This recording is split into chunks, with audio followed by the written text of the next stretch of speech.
이 시간 말씀을 마태복음과 레위기 두 군데서 찾았습니다.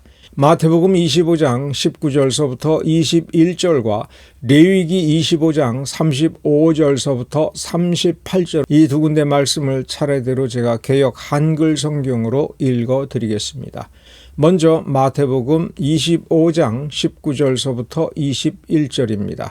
오랜 후에 그 종들의 주인이 돌아와 저희와 회개할세 5달란트 받았던 자는 5달란트를 더 가지고 와서 가로되 주여 내게 5달란트를 주셨는데 보소서 내가 또 5달란트를 남겼나이다. 그 주인이 이르되 잘하였도다. 착하고 충성된 종아 내가 작은 일에 충성하였음에 내가 많은 것으로 내게 맡기리니 내 주인의 즐거움에 참여할지어다 하고. 레위기 25장 35절서부터 38절을 읽어드리겠습니다. 내 동족이 비난하게 되어 빈손으로 내 곁에 있거든 너는 그를 도와 객이나 우거하는 자처럼 너와 함께 생활하게 하되 너는 그에게 이식을 취하지 말고 내 하나님을 경외하여 내 형제로 너와 함께 생활하게 할 것인즉 너는 그에게 이식을 위하여 돈을 꾸이지 말고 이익을 위하여 식물을 꾸이지 말라. 나는 너희 하나님이 되려고 또는 가나안 땅으로 너희에게 주려고 애굽 땅에서 너희를 인도하여 낸 너희 하나님 여호와니라. 아멘. 우리의 뇌리 속에서 먼저 지워버릴 것은 부자가 되면 천국 가기 힘들다라고 하는 말의 본뜻이 무엇이냐 하는 것입니다. 부자 청년이 와서 자기는 어렸을 때부터 하나님의 말씀을 잘 지켰고 잘 가르쳤고 다른 사람을 잘 이끌었다. 다시 말하면 유대인으로서 유대 사회의 어떤 누구와 비교해서도 부족함이 없는 지도자다운 지도자라고 하는 것을 예수님께 인정을 받고자 했습니다. 다른 식으로 생각을 하면 아마 이런 식일 겁니다. 하나님 보시기에도 나는 부족함이 없을 것이라고 확신합니다. 인정하세요. 이렇게 말한 것입니다. 이 부자 청년이 가장 사랑했던 것이 하나님이 아니고 예수가 아니고 말씀이 아니고 바로 자기 자신이며 자기 자신이 누리고 있는 부귀영화, 권세 때문에 자기를 몹시 자랑스럽게 생각하고 하나님을 위해서는 그리고 말씀을 완벽하게 이루기 위해서는 자신의 재산 한 톨도 소비하지 않겠다라고 하는 생각을 가지고 있었습니다. 이 부자 청년이 무엇을 아까워했는가를 우리가 다시 생각을 해보면 너는 네가 가진 모든 것을 다 팔아서 가난한 사람들에게 나눠주라. 모든 물질을 포기할 수 있느냐? 이걸 물은 겁니다. 그리고 너는 나를 따르라. 모든 명예를 버리라 하는 것입니다. 예수를 따라다니면서 예수가 받는 모든 미움을 자기도 받을 것을 생각하고 그러다가 비참하게 죽을 것을 생각하니 두려웠을 것입니다. 우린 이 장면을 놓고 부자가 되지 말라. 부자는 더러운 것이다 라고 생각하는 것은 기독교 세계관이 아닙니다. 불교 세계관이라고 해야 될 것입니다. 불교 세계관이란 무엇인가? 세상은 헛된 것이다. 내가 존재한다고 생각하는 것도 헛된 것이다. 잘 살려고 하고 잘 살아남으려고 하는 것도 다 헛된 것이다. 그것은 존재하지 않는 것을 붙들려고 하는 집착이다. 여기에서부터 인생은 고달파지는 것이다. 부자가 되기 위해서는 부를 끌어모으고 쥐고 있어야 되는데 그 부라고 하는 것도 헛된 것이다. 헛된 것을 왜 붙잡으려고 하느냐? 돈이 많아서 행복해지느냐? 아니다. 이런 세계관을 불교 세계관이라고 본다면 우리의 의식 중에 상당 부분은 하나님을 섬긴다고 하면서 불교적 세계관을 가질 수도 있습니다. 무속적 세계관이 뭐냐? 우리의 존재가 바뀌는 것이 아니라 좋은 기운을 힘입고 나쁜 기운을 물리쳐서 그래서 뭐든지 하는 것마다 잘 되면 무사 형통하면 좀 더 오래 살면 좀 더 잘 살면 좋은 것 아닌가? 내가 어떤 교회를 잘 다녀서 내가 하는 일마다 잘 되고 무병장수하고 우리의 자녀들도 잘 되면 그게 좋은 교회 아닌가? 이것이 무속적 세계관인 것입니다. 기독교 세계관과 비교하면 부도 하나님이 창출한 것이고 돈이 많으면 좋은 일을 많이 할 수가 있는 겁니다. 청빈, 깨끗한 부자라고 하는 그 말은 정확한 말이 아닙니다. 기독교 세계관은 깨끗한 부자가 되는 것도 아니고 깨끗한 가난뱅이가 되는 것도 아닙니다. 거룩한 사람이 되는 겁니다. 가난해도 거룩한 사람이 되는 것이고 부자가 되어도 거룩하고 경건한 사람이 되는 것이며 거룩한 존재에서부터 나오는 거룩한 행함이 있는 것입니다. 부자라면 거룩한 일을 많이 하고 경건한 삶을 끊임없이 이어져 가는 것입니다. 탐욕을 부리지 않는 것이 경건한 사람이라고 우리는 생각해서는 안 됩니다. 나쁜 짓을 하지 않는 것이 경건한 사람이 아니라고 하는 것을 아셔야 됩니다. 우리는 하나님을 더 사랑하는 사람이어야 되고 모든 일에 있어서 하나님을 우선으로 하는 자인 것입니다. 하나님께서 이끌어 주시는 대로 살아가는 것입니다. 그런데 우리는 잘못된 세계관에 빠져서 이방의 세계관을 가지고 하나님을 바라보면서 여기 성경에 보니 예수님께서 가난하게 사셨고 12 제자를 불러내셔서 자기와 함께 하였을 때 그들은 평생 무소유의 삶을 실천하였고 가난하게 살면서 하나님의 능력을 발휘하되 아무것도 탐하지 아니하였다. 이렇게 이상한 조합들을 만들어서 잘못 생각하는 수가 있습니다. 오늘 우리가 읽은 2개의 본문 중 레위기 마지막 부분을 보십시오. 나는 너희 하나님이 되려고 또는 가나안 땅으로 너희에게 주려고 가나안 땅을 너희에게 주려고 애굽 땅에서 너희를 인도하여 낸 너희 하나님 여호와니라. 여호와는 어떤 분이십니까? 노예된 삶에서 노예가 종이 노비가 무엇을 얻었든지 그것이 과연 그의 것이겠습니까? 평생 이 일을 해서 그의 것이 되겠습니까? 자유인이 되기 위해서는 정치적으로 해방될 뿐만 아니라 물질적으로 해방될 뿐만 아니라 자기 땅이 있어야 되고 자기 나라가 있어야 되고 자기 돈이 있어야 되고 돈을 벌고 생활을 영위할 수 있는 자기 사업이 있어야 되는 겁니다. 레위기 25장 38절 한 절로 묘사된 이것을 우리가 이해하기 쉽도록 이해하면 무슨 뜻이 되겠습니까? 내가 너희에게 땅을 주고 집을 주고 먹을 것을 주고 살 도리를 너희에게 주어서 어떻게 살아가야 된다고요? 가난하게 살아야 된다고요? 빼앗으면서 살아야 된다고요? 아니, 빼앗지 않아도 넉넉하게 살고 부자로 풍족하게 살 수 있도록 만들어주기 위하여 이 가나안 땅으로 인도하였다. 이렇게 쓰고 있습니다. 그 앞절을 봅시다. 내 동족이 비난하게 되어 내 동족이 가난하게 되어 아무것도 없는 사람이 되거든 너는 그를 도와서 함께 살되 거기 보면 돈을 거저주라고 되어 있나요? 36절에 아니지요. 돈을 빌려주어서 뭔가를 그 삶을 계속해서 영위할 수 있도록 하라. 이렇게 가르치고 있지 않습니까? 그런데 돈을 빌려줄 때 그 가난한 사람의 가난을 이용하여 그 약함을 이용하여 그에게서 더 돈을 벌어서 네게 갚도록 이자놀이 하지 마라. 가난한 사람에게 이자 받지 말라. 내가 돈을 꾸어주어서 그가 무엇을 하게 하되 그가 열심히 사는 것으로 만족하라. 단순히 이런 뜻으로만 해석해서는 안 됩니다. 이렇게 해석해야 됩니다. 굳이 이런 사람에게까지 이자를 받아서 배를 불리고 내 재산을 불릴 그런 생각하지 마라. 내가 손해보는 것처럼 내 돈을 빌려주고 그가 언제 갚을지 모르는 삶을 살 때에 그 돈이 아까워서 전전긍긍하지 마라. 잃어버릴 거 각오해라. 괜찮다. 왜? 너가 먹고 사는 것 내가 책임지겠다. 이런 뜻 아닙니까? 그런 뜻이 38절에 숨어 있는 것입니다. 자, 누구에게 돈을 빌려주라고요? 내 동족에게. 35절과 36절을 읽을 때에 동족이라고 하는 말을 잘 해석을 하셔야 됩니다. 내 곁에 살고 있는 그런 사람들이라는 뜻입니다. 오직 하나님의 백성에게만 이자 받지 말라. 아니요. 나그네에게도 어떻게 하라고 그랬습니까? 내 곁에 사는 이방인들에게도 어떻게 하라고 했습니까? 사실은 동족처럼 돌보라 되어 있습니다. 누구에게 하는 이 말씀인지, 레위기 이 말씀 누구에게 하는 말씀인지 생각해 봅시다. 누구에게 하는 겁니까? 경건한 사람들입니다. 하나님을 향하여 하나님의 그 보호자 앞으로 가까이 다가가고자 하는 사람들입니다. 하나님을 섬기고자 하는 사람입니다.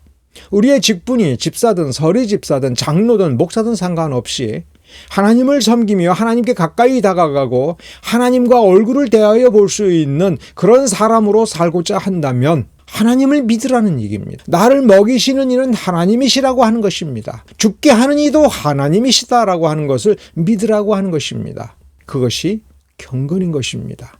그런 사람은 무엇을 경험한다고요? 오늘 이 레위기를 잘 한번 생각해 보십시오. 무엇을 경험합니까? 하나님께서 이끌어 주시는 것, 하나님께서 땅을 주시는 것, 매일매일 그 생명을 지탱해 주고 삶을 지탱해 주고 삶을 영위하여 풍족하게 살 수 있도록 해 주시는 것이 누구라고요? 그리고 그 은혜를 기념하는 것이 어떤 방법으로요? 내 곁에 있는 가난한 사람들에게 이자 생각하지 않고 자비로운 마음으로 넉넉하게 빌려주고 베풀어주고 그렇게 하는 것입니다. 레위기 25장을 실천하려면 여러분 어떤 사람이 되어야 됩니까? 이자 받지 않고 돈을 구워주려면 그 이자 받지 않아도 잘 살아야 되지 않습니까? 38절 보십시오. 애굽에서 가나안 땅으로 왜 데려왔습니까? 하나님께서 이 가나안 땅에 정착하게 하여 이스라엘 백성들에게 무엇을 주신 겁니까? 풍족함을 주신 겁니다. 이자 받지 않아도 되는 삶, 남의 것 빼앗지 않아도 부자로 사는 삶, 그 하나님을 기억하고 하나님을 경외하고 하나님의 능력을 힘입어 봐야 됩니다. 그러므로 우리가 인생을 살아가면서 하나님을 잘 섬기는 자, 하나님을 참으로 예배하는 자가 되기 위해서는 우리가 무엇을 경험해야 됩니까? 하나님은 이처럼 우리를 먹이시는 분이다 라고 하는 거예요. 여러분이 열심히 일을 해서 월급날에 두둑하게 월급을 받아가지고 집에 들어올 때 그리고 식구들에게 맛난 것을 사가지고 들어와서 함께 기뻐할 때에 여러분이 얼마나 뿌듯합니까?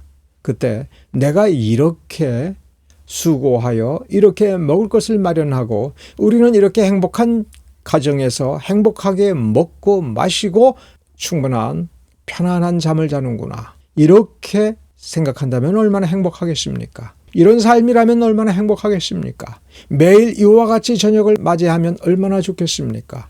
참 좋은 겁니다.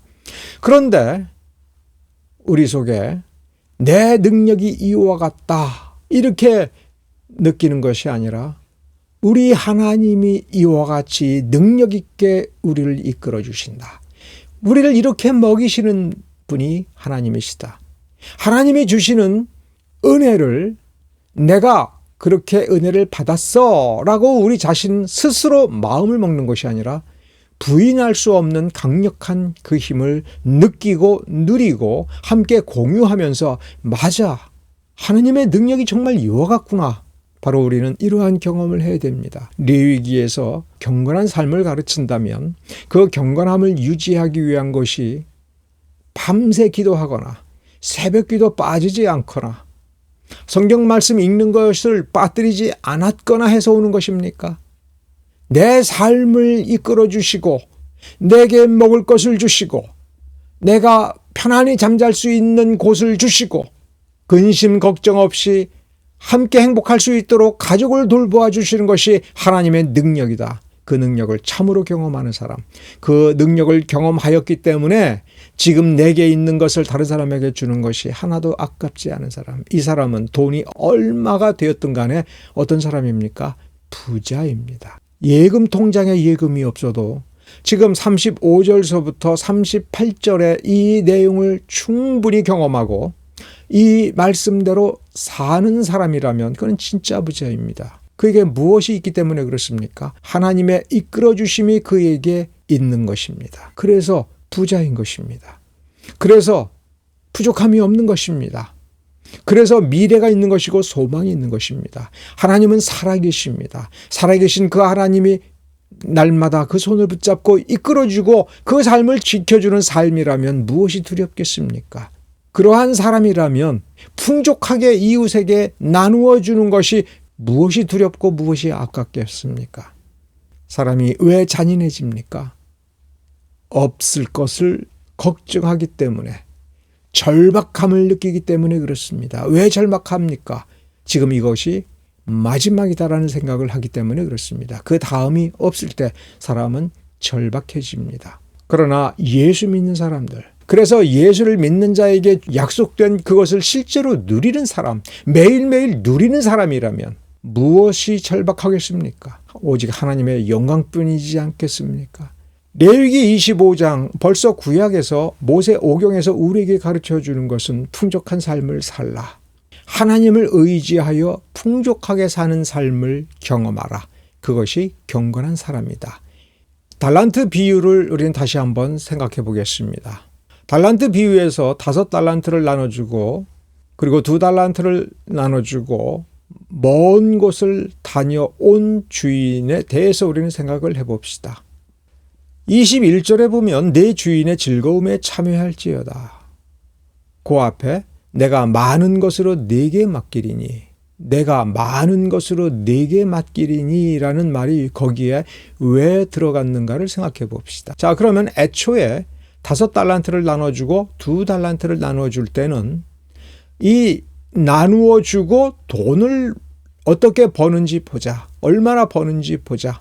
내가 돌아왔을 때에 그 돈을 내게 바쳐라. 그 자체가 목적이 아니라고 하는 것이 여기에 있습니다. 더 많은 것으로 맡기려고 하는데 일단 요거 정도를 가지고 한번 해봐라. 이거 잘하면 그 다음에 내가 많은 것을 맡겨볼 것이다 라고 하는 생각을 속에 품었습니다. 자, 많은 것을 맡기려고 할 때 왜 하필 돈을 주었습니까? 상식적으로 한번 생각해 보십시오. 농사를 잘 지을 것인지 확인해 보기 위하여 너 한번 농사 지어봐라 이렇게 말하지 않겠습니까? 무엇을 잘 만드는지를 보려고 너 그러면 작은 거 한번 만들어봐라 하지 않겠습니까? 달란트를 주고 혹은 2달란트를 주고 한번 해봐라 얘기할 때는 그 다음에는 더 많은 달란트를 맡기려고 한 것 아니겠습니까? 그리고 이 달란트 비의 뒷부분에 보면 한 달란트 받은 자를 심판할 때에 그에게서 그 한 달란트를 뺏어서 10달란트를 가진 자에게 주라 하는 내용을 보면 5달란트를 받은 사람이 5달란트를 남겼을 때 그거 다 너 가져라 라고 한 것입니다. 2달란트 받은 사람에게 2달란트 그거 너 내놔라가 아니라 그래 너 4달란트 됐구나 그거 다 너 가져 이렇게 주인이 말을 하면서 거기서 끝난 것이 아니라 자 이제 또 더 크고 놀라운 것을 내가 너희에게 주고 너희에게 맡길 테니 한번 더 멋지게 해봐라. 자, 이번에는 몇 달란트를 주겠습니까? 10달란트 가진 자에게 내가 많은 것으로 네게 맡기리니 그랬으니 이번에는 한 20달란트를 주고 자, 더 많이 주었으니 더 잘 해봐라. 자, 그러면 그 다음에 이 주인이 그 다음에 돈 버는 건 내 것이야. 이렇게 하겠다는 뜻입니까? 그 뜻이 아닙니다. 우리가 또 한 가지 이 달란트 비유에 숨어 있는 것이 있다 하는 겁니다. 오늘의 주제입니다. 이 주인은 이 종들이 부자가 되기를 원하는 겁니다. 능력 있는 부자가 되기를 원합니다. 주인이 돈을 거저주어서 부자가 되는 것이 아니라 바라는 것 없이 도와주고 그저 이 종들이 그 잠재된 능력을 따라서 이 땅 위에서 큰 부자가 되는 것입니다. 마태복음 달란트의 비유에서 그럼 이들이 어떻게 돈을 벌었을까라고 할 때 레위기 25장과 연결해 보면 치사하게 돈을 버는 게 아닙니다. 약한 자들을 움켜쥐고 늑탈하고 그들의 노동력을 착취하는 나쁜 방법, 세상에 사악한 방법을 쓰지 않은 그런 돈벌이를 원했던 것이고 5달란트와 2달란트 받은 자들은 이 주인이 원하는 대로 레위기의 말씀을 범하지 않고 돈을 벌었을 것이 분명하다고 우리는 결론을 내려야 됩니다. 이 주인이 왜 이런 부자가 되도록 원하시는 겁니까? 세상을 변화시키는 굉장히 놀라운 방법이기 때문에 그렇습니다. 자, 달란트 비유와 레위기의 말씀을 연결해 보면 진짜 부자야말로 세상을 바꿀 수가 있고 세상을 행복하게 할 수 있다 하는 것입니다. 그리고 또 한 가지 숨어져 있는 것이 있습니다. 무엇입니까? 내가 행복해지기 위해서는 단순히 돈이 많다고 되는 것이 아닙니다. 내가 다른 사람을 가혹하게 하고 착취하고 내가 부자가 될 때 적어도 나는 이 물질로 인하여 내 행복을 지킬 수 있다. 나는 행복해질 수 있다. 이런 생각을 버리라 하는 겁니다. 정반대인 겁니다. 내가 부자가 되기 위해서는 내 주변에 있는 사람들이 부자가 되어야 내가 진짜 부자가 되고 지속적인 부자가 되며, 내가 다른 사람을 이 재물을 통해서 착취하지 않고 오히려 재물로 도와줌으로써 다른 사람을 행복하게 할 때 내가 진짜 행복해진다 하는 겁니다. 내가 다른 사람을 착취하면 착취당하는 사람은 얼마나 우울하겠습니까? 놀랍게도 심리학적 실험에서 내 주변 사람들이 우울해지면 나도 우울해진다고, 내 주변 사람들이 불행해지면 나도 결코 행복해질 수가 없을 뿐만 아니라 나도 똑같이 불행해진다라고, 내 주변 사람들이 삶을 견디지 못하고 자살하고 죽어나갈 때에 그 부자도 살아남지 못한다라고 하는 것이 심리학적으로 그리고 여러 가지 연구와 실험을 통해서 이미 검증됐습니다.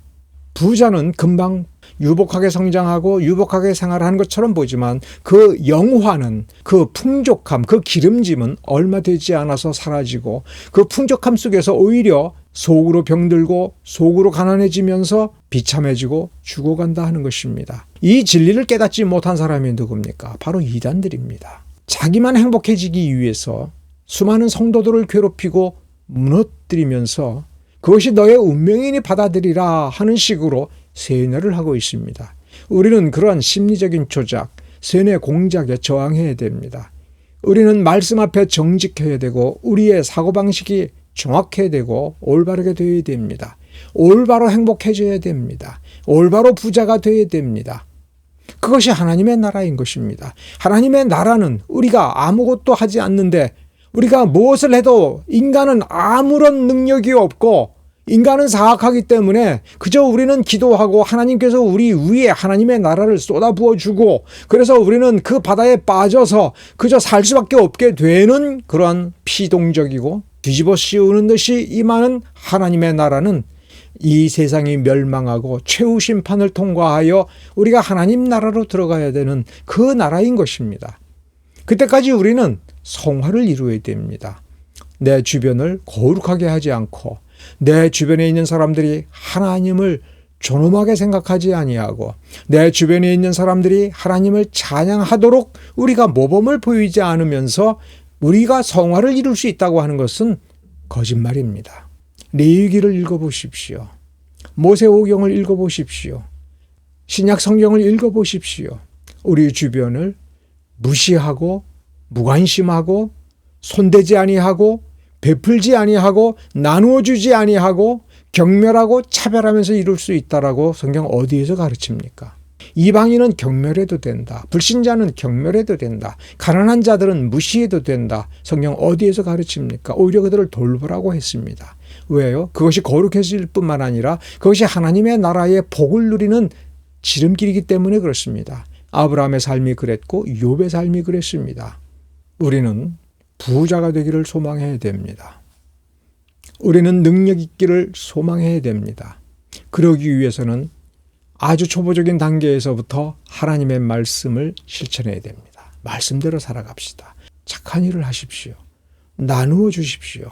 여러분에게 은혜 베푼 자에게 정당하게 은혜를 갚아 주십시오.